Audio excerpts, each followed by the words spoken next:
Hi. Thank you for coming. My name is Jim Bruton. I want to share with you my understanding on the art of letting go. I've put together several videos that share this approach to living life. This is more about creating the space in which that can happen than a specific checklist of things to do or mantras to repeat. In creating the right space, you'll fill it and direct it in ways that are specific to you and your nature. Let's begin with awakening to the question of life. Self-reliance builds intuition. To be spiritual, you do not need to battle the world. You do not plant a garden in the middle of weeds that compete for the same resources. Instead, you create a space and you prepare the soil. It doesn't take much more than occasional attention after that. It's the same in being spiritual. In the right space, very little effort is needed. You leave the world at the door and enter. Sitting in this contemplative, meditative space, if thoughts come, they come. If they leave, they leave. The same goes for emotions. Do not attach your attention to them. Do not try and repress them. Let them come and let them go. It's like standing in a river, just letting the current and what it carries flow around you without grabbing anything, because these things are not us. If you create the right meditation space in which to simply breathe, you will naturally become more and more contemplative. It doesn't become something you do, but something you are. You pray without ceasing. When you live life as a question, you no longer seek answers. You seek awakening. And this is where synchronicities play a role. As magical as they are, there is something ephemeral about them, where understanding makes you stretch to their truth. That is how they call you to cross the chasm of ambiguity to the truth on the other side.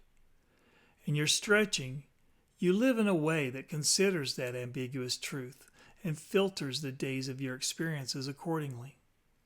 As your experiences validate that truth and yourself is measured by it, you're able to restate it in your own individual life, giving it tangible meaning.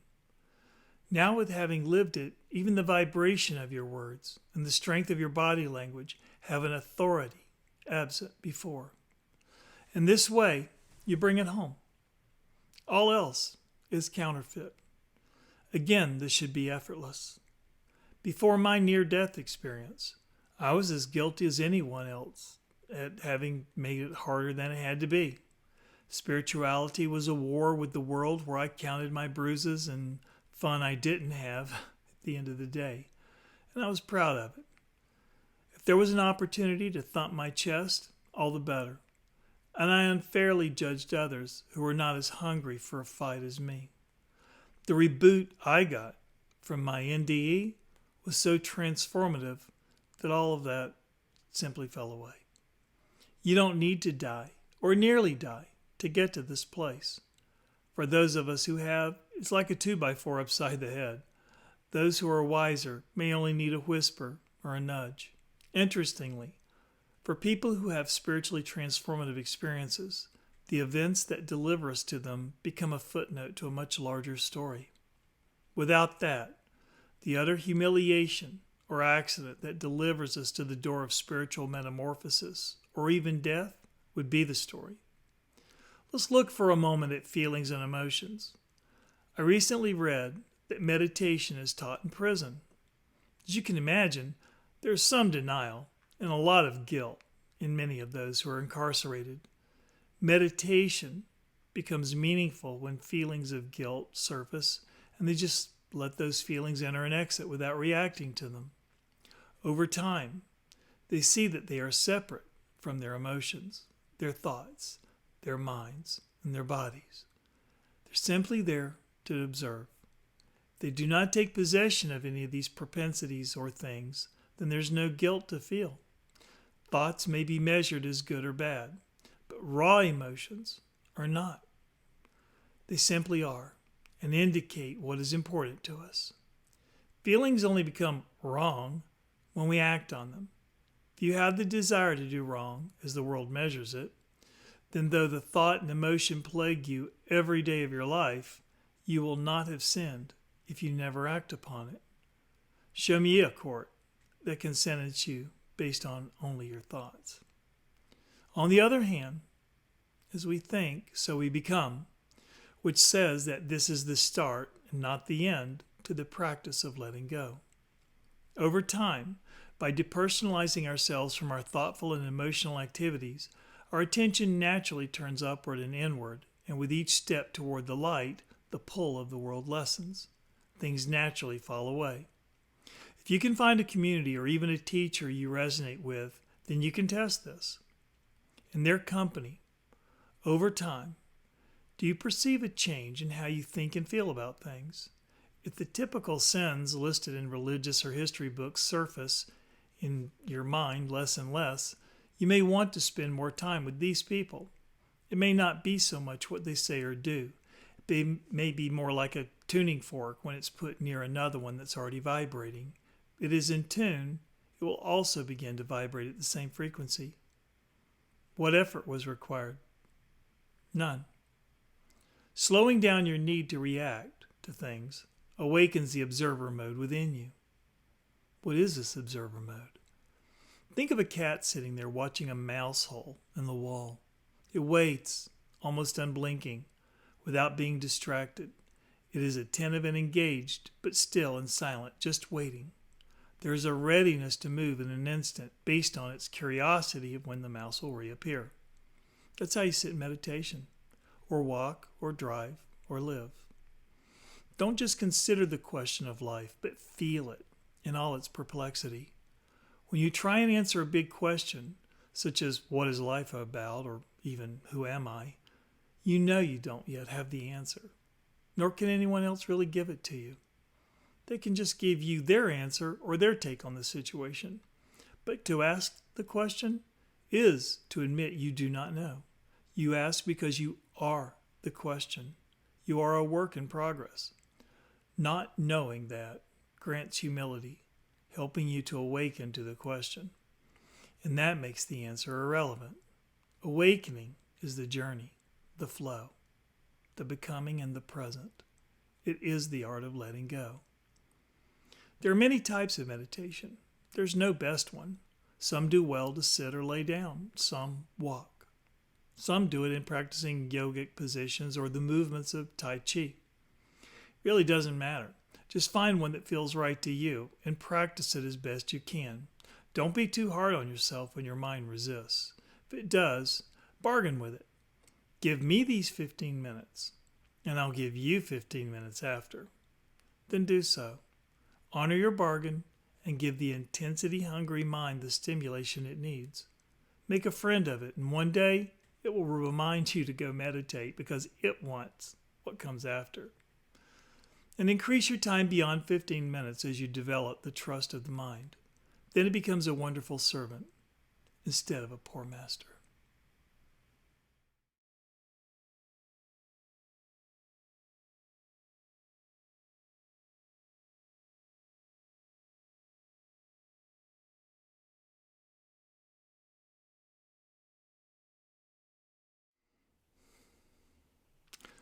The next big thing, chasing it or being it.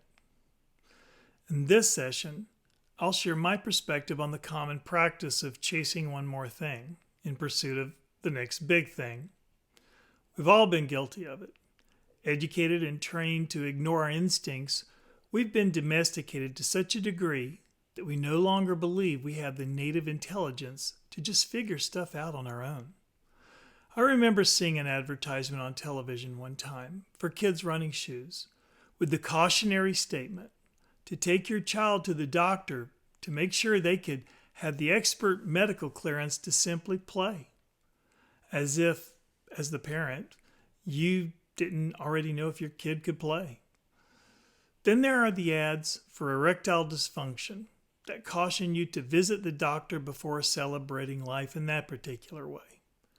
The messages we're being given is that survival is more important than living. I guess in terms of Maslow's hierarchy of needs, we begin with survival, and if that remains stable, we naturally aspire to have lives, giving birth to culture, arts, and sciences. But once you've lived, you wonder if it's better to be reduced to survival once more, or just go out with a smile on your face. The point I'm making here is to always question conventional wisdom. So much of what everyone thinks they know is nothing more than a few pages of truisms pasted together to form a script for a living. Truisms like, you can't fight City Hall, you get what you pay for, nice guys finish last, and the apple never falls far from the tree. But truisms are only true in their lack of completion. Take time to think things through, and you'll see so many exceptions to that you wonder how these short-sighted statements ever became part of our common psyche. Sometimes they're helpful, but only if they point to a resolution. If I were to use a truism for this video, it'd be, money can't buy you happiness. We're told that if we pay money and spend time to buy one more thing, we will attain our dreams. You'll be successful, handsome or beautiful, more productive, more wealthy, happier, and so on. Your desks and computers pile up with these half-baked promises that are never delivered. You're still chasing the one more thing that turned into many. And you're hard-pressed to find anyone else other than those selling the one more thing who profited. What if you don't need one more thing? What if you already have everything within you to be successful? What if you could just figure out how to solve a problem with minimum of oversight? A truism sounds correct on the surface, but you scratch that surface and you find no actionable intelligence or substance. You'll find prejudice, incorrect assumptions, fear, and herd mentality. Truisms do not celebrate individual thought or spirit. No progress is possible if you simply stick to the norm, the status quo, ever. Examples of truisms are cliches and dismissive statements said so often that no one questions them because they've lost all meaning. Platitudes are meant to sound wise and comforting, but they also have no substance. Think about this the next time you hear, time heals all wounds, or that which doesn't kill us makes us stronger. So question everything. The one more thing model paints a picture of someone struggling to get things done, to make enough money to pay the bills, to manage a career and raise kids. It preaches from across the table, a podium, the television, or the internet, that this will solve the problem you've had for so long. This approach is based on someone telling you what to do, how to do it, and when to do it, kind of like preaching. What if instead of preaching at you, this was more of a conversation? What if the person barking their canned speech stopped, saw you as an honest-to-God person, took their chair from the opposite side of the table and brought it around to sit next to you? What if, instead of saying, follow these rules, they asked questions instead? Instead of painting the problem everyone is supposed to have, the pain that's specifically yours, what if the questions begin in a general way, but the specificity of your answers narrow them down, tailoring the solution to you? Isn't that better than trying to categorize you into one narrow and unyielding problem to be solved? That just might be the difference between chasing the next big thing and you becoming it. Here are some examples where the buzz outpaced the reality. A report published by Alcoholism Treatment Quarterly reviewed and averaged the data from Alcoholics Anonymous over a nearly 30-year period. 81% of the first-timers never made it back to the second month. After 3 months, only 10% remade, and after a year, only 5%. And in that same year, only 20% of AA members stay sober. 24% stay sober between 1 and 5 years, and 13% stay sober between 5 and 10 years, with 10 years being the average length of sobriety. Here's another one. Of the 500,000 Mary Kay consultants in America, only 0.2%, about 1,300, are in pink Cadillacs. More people think about the car, and wrongly the income it represents, than whether the products are any good or not. Amway is similar. These business models try to sign people up in order to increase their own earnings, some by taking a portion of a team member's earnings and some not. But these are businesses that have recruited millions of people with the promise that this one more thing will be the next big thing. Whatever your experiences or opinions are of these business models, they were created in times different than now. The most popular sitcoms from then showed people living normal lives and working normal jobs. Now, more television series show the main characters sitting around in diners or coffee shops just yammering about nothing. That type of mentality is what you're up against today, whether you're selling or recruiting. And against that tide, not everyone has the personality to pull customers to them and be the stuff of legends. You know, the good-looking focus people and their booklets.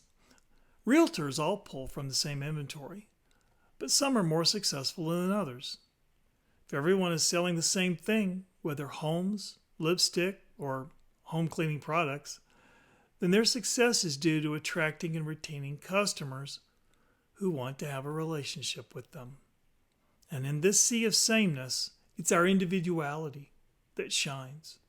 We just need to find that particular thing that we can do well and make uniquely ours. In comparison, if some well-dressed person on stage tells you that to be successful, you're going to have to make sacrifices, you know what those probably are. How personally invested are you in becoming their next poster child? This is where asking hard questions and clear thinking and feeling help. If you can do this with less desire and attachment, you have a fighting chance to answer questions that point to your truth. While the herd beats itself into submission with the repetition of mantras based on half-baked truisms, questions stimulate answers in a direction that creates a sense of connection within yourself and the people around you. Awakening to these questions in a aha moment point to dual appreciation beyond being a winner or a loser. You'll fill in the gaps with new experiences, learning as you go. You eventually speak your truth, your understanding of the original question, with your own words and with your own authenticity. No one can speak your truth more authentically than you. This is the investment required to be successful, not in chasing the next big thing, but in becoming it. Have faith in yourself, and you'll be who you're meant to be.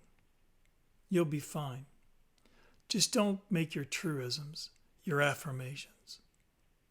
In my next video, I'll share with you how to shield yourself from becoming overwhelmed emotionally and how to keep your center when you have a lot coming at you.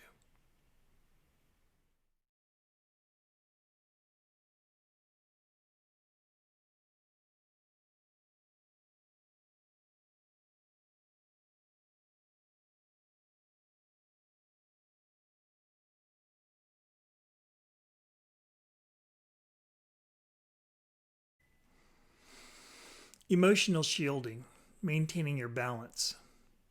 I want to talk about how to handle everything coming at you in our world right now. It's kind of like we're getting ready to get ready. If you're feeling overwhelmed by all the goings on in the world right now, that even when things are going well, you're standing in the shadow of sadness, this video is for you. I want to show you how to effectively deal with that and get back on track. There's a lot of anger and confusion in the air these days. Some people are making it happen, some are watching it happen, and others are wondering what happened. We're bombarded on a daily basis by the world's confusion in trying to cope with a virus that kills on a whim, leaving one person unaffected while killing the one next to them, while coping with the financial evisceration of less or no work. But your creditors and the taxmen still have their hands out, all while you anxiously stand by the mailbox waiting for your pocket change of what's called a stimulus check. I'm not saying that it isn't appreciated by those who need it. I'm just saying that it will last about 5 minutes. And then what? Right now, no matter your politics, we're all in the same boat. During times of limited resources, the worst is brought out in people. Think of every movie you've seen where people were on a sinking ship and rushing to not enough lifeboats, and you see the same type of desperation in people now, trying to move away from insanity to the hope of safety. We hear how many cunning people play the system in order to gain advantage during these times of chaos. But the bottom line is, empires come and empires go. They always have and they always will. Times change, but people don't. And until people, we, you and me, do change, nothing else in this world will. Every problem we have with each other, we've had for 1,000 years. And we will have 1,000 years from now, even when we colonize space or other planets. We will still take all of the monkeys on our backs that drive us to make crazy choices and do unfortunate things. All that our increasing levels of civilization have done for us is allow a greater scale upon which to express these bad choices. Yet, there is a lot of higher consciousness moving through society right now. Most everyone's angst on both sides of the table has at its roots the same things. We seek fairness. We seek justice.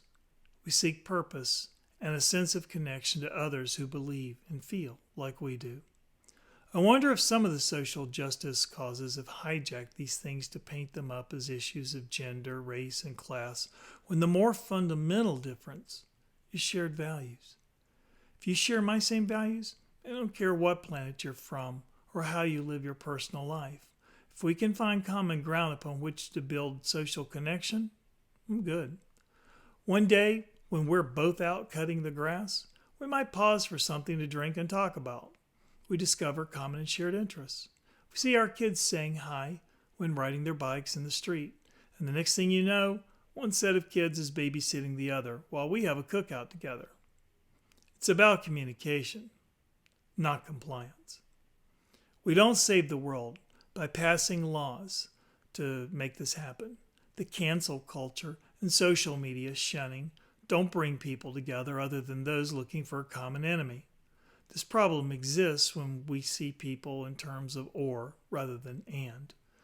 We need to rise above this panic-minded duality of them or us, it's me or them, and realize that if we don't come together, we're done for.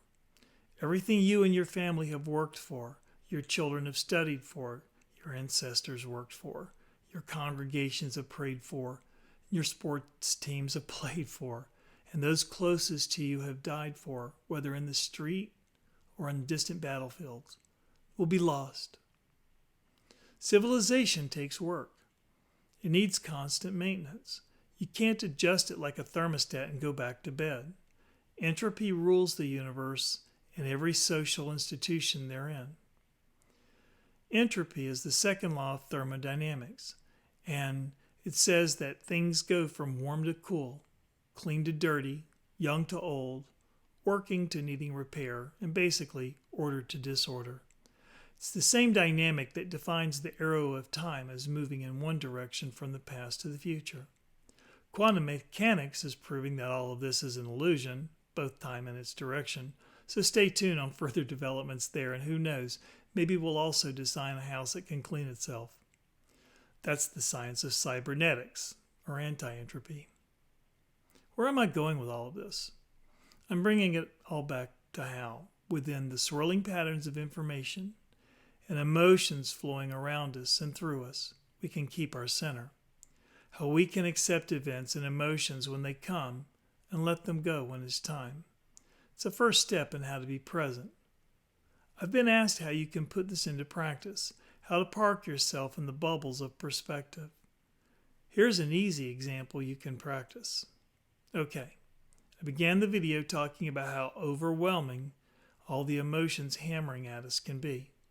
It's like having an energy overload and we need some shielding. Let's begin with an example of the problem and I'll show you how to navigate it. It works every time, and I promise it's not hard. It's something to try when you're next in that place, which just might be before the end of the day. Whether you're in pursuit of a professional goal, a new job, or a lucrative sale, or personal anticipation like a big first date, you chase it, and then when you score it, you're through the roof with energy and excitement.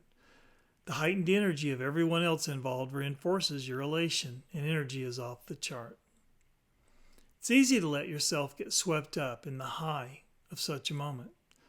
Not long after, you crash. First you go up, and then you come down. Now you need another fix to get high again, another goal to achieve, and you're whipped by the desperation to achieve it. I call it the thrill of the hunt. Once you catch the thing you were chasing, now what? Makes you think about the excitement being more in the journey than the destination, doesn't it? Let's look at these patterns of events for some insight. Since it's in an intense emotional reaction that puts you into this quandary, consider moderating your excitement up front if you don't want to crush on the back end. As soon as you hang up the phone after clinching some deal or another, your inclination is to become super excited, feeling emotions of empowerment, purpose, and expansion. You feel so on top that you're defined by such a moment, and that's the trap. Instead of saying, I am feeling these things, you say, I am this thing. And that puts you directly in the front seat of the roller coaster. Instead of being on the ride, you are the ride. And if you're the ride, how do you get off? How do you keep it together when you're high on success one moment and later mitigate depression while looking for the next high of success? The foolish would celebrate this as being driven. But remember, it's only our effort that we can be held responsible for, if that. Success is either written in the stars or unwritten in God's grace. Either way, we have no control over that. Only the attention and the effort we give. Connecting our sense of self to these inebriatingly wonderful moments feels good, but it puts us on course to crash soon after. When you're next in the situation, when whoever you are trying to score with says yes, stand back within yourself for a moment and just watch the pattern of your emotions. See what your natural reaction to all of this is. Be in touch with those feelings, but don't become them. Don't get swept up in the euphoria for a moment. If you can resist or just don't want to, that's okay, but try and hold off for as long as you can to stand back before letting yourself get swept off your feet. If you can do this, you're practicing being self-aware and allowing yourself to feel contentment while not indulging in the ego-fueling elation. You're practicing self-mastery. Try and keep your emotions at arm's length for as long as you can. It helps if you think of your success in terms of how you're helping others more than helping yourself. By seeing it as a cause than a career, you have a chance at making it not all about you. You are where you are, succeeding as you are, with the people you are. Perhaps not so much for your enjoyment as for the right use of what has been given to you. You feel and think the contentment of these moments, but they are not you. Your work and your relationships are not you. Your success and your failures are not you. You're just here in the world for a little while, going through the motions like an actor reading from a script. But the actor is not the character, and after the show is over, returns home to their family and hobbies, their own problems, and the next project. If you're sensitive, and especially if you're an empath, this is an easy way to protect yourself. Practice this, and you exchange elation for contentment, and there is no crash after.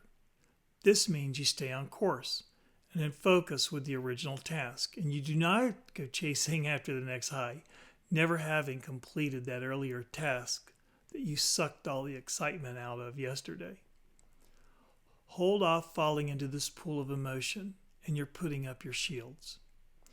This practice will keep you from feeling overwhelmed, and you will keep your bearings as you move through the world. Your mind will be clearer in sorting out your own emotions. You'll also protect yourself from what I call psychic vampires, those people who seem to have the ability for siphoning off other people's energy. If you've ever felt depleted after being with someone, that's what I'm talking about. After a while, your shields will pop up reflexively. It's easier to lower them if you choose to than it is to put them up once you're already swept into a moment. If you don't believe me, think of one super emotional hot button you have, the one that if someone hits it, you have an intense reaction before you can even think about it. That's what you want to avoid. If something pops up that really does require immediate reaction, you'll be more clear and it will be less messy. Like my mother said in the first few hours after my father died, I asked her, "How can you be so calm and focused?" She said, "We can cry later." So can you. As you protect yourself from being whipped around by the winds of your emotions, this next thing will happen. You'll know that you are successfully protecting yourself when one of those former hot buttons doesn't produce an immediate reaction.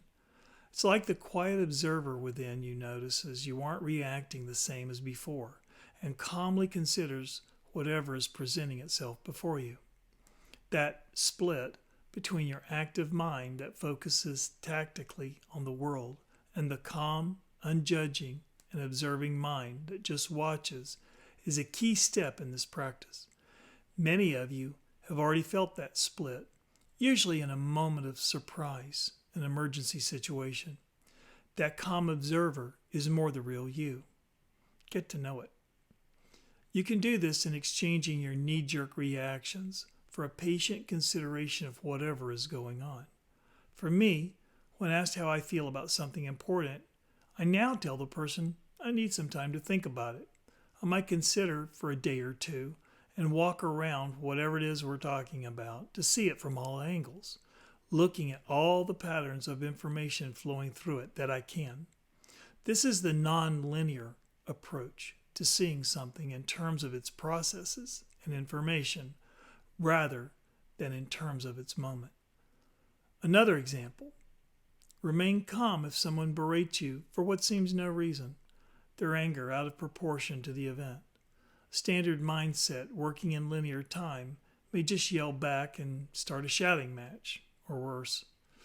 But a detached, non-linear mind will understand that the source of this anger was present before the confrontation and will be there after the yelling stops.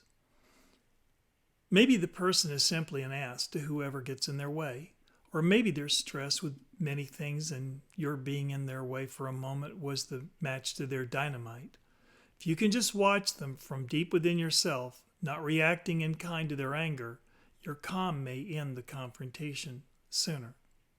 As I say this, I remember one time I was trying to find a parking spot at a community theater, and I finally wedged my car into a spot that wasn't ideal. As I locked it and began walking inside, some guy who lived next door was sitting in his open upstairs window and drunkenly yelled at me that I wasn't supposed to park there, and he was going to call the cops and have my car towed. I knew he was full of hot air, but I asked, "Is that the best you have?" He actually reflected for a moment and responded in a quiet voice, "Yeah." I just smiled and continued inside. My car was still there when I returned. Consider that in the heat of the moment, whether good or bad, things can be said or done that cannot be unsaid or undone. Whether in your expanded feelings of success or in a low moment, you say something that later you wish you hadn't. Allow for all possibilities to play out on their own as much as possible with the least wasted energy of your own. This is my cocktail napkin version of what works for me, based on experiences I'm sure you too have had. Next time everyone else gets swept up in a moment, watch from the sidelines how the process unfolds and expresses itself through everyone else. If it is a barroom brawl, the benefit of this approach will be readily apparent. If it's something wonderful, then you will feel good things. It's like a bunch of roses. You don't have to buy them to enjoy the fragrance. And for me, that's the secret.